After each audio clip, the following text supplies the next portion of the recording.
Assalamu alaikum wa rahmatullahi wa barakatuh. Brothers and sisters, I hope this video benefits practitioners and individuals themselves who are seeking to understand what they are afflicted with.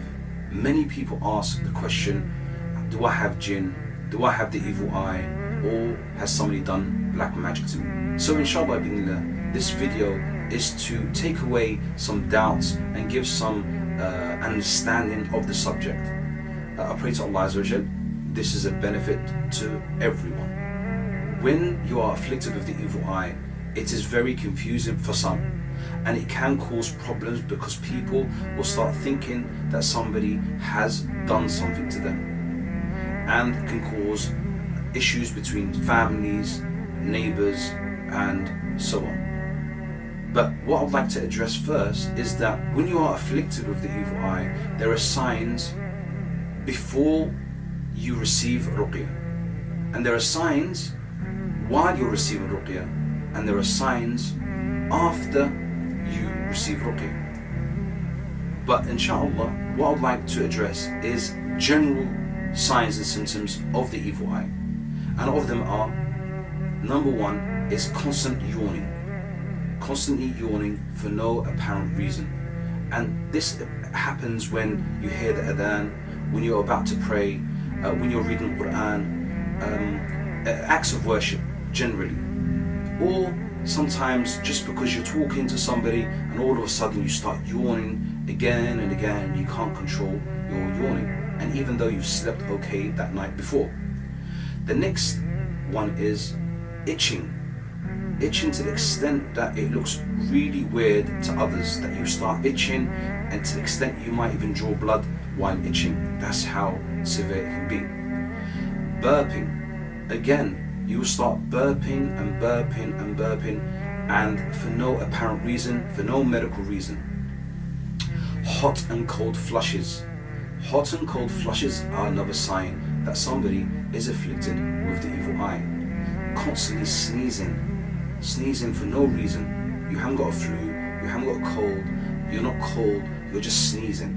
So these are some signs and symptoms that an individual can have because of the evil eye.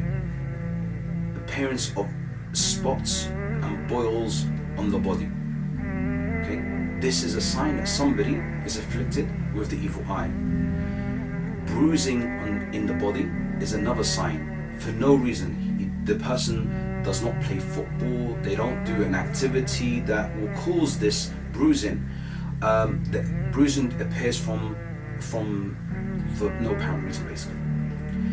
Darkness underneath the eyes, becoming pale in the face. So these are all signs that somebody is afflicted with the evil eye.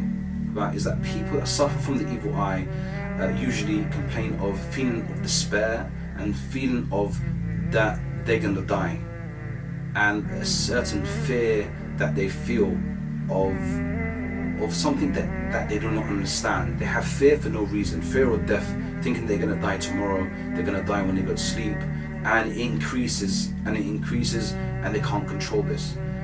Another sign is that they feel tightness of the chest. Some complain pain in the stomach of the mouth for no apparent reason, i.e. doctors cannot explain. Constant headaches, that even though when they go to the doctors and they do an MRI scan, there is nothing wrong with their head. Forgetfulness. These are all signs of the evil eye and envy. So what I have mentioned is very briefly the most common signs for the evil eye and envy.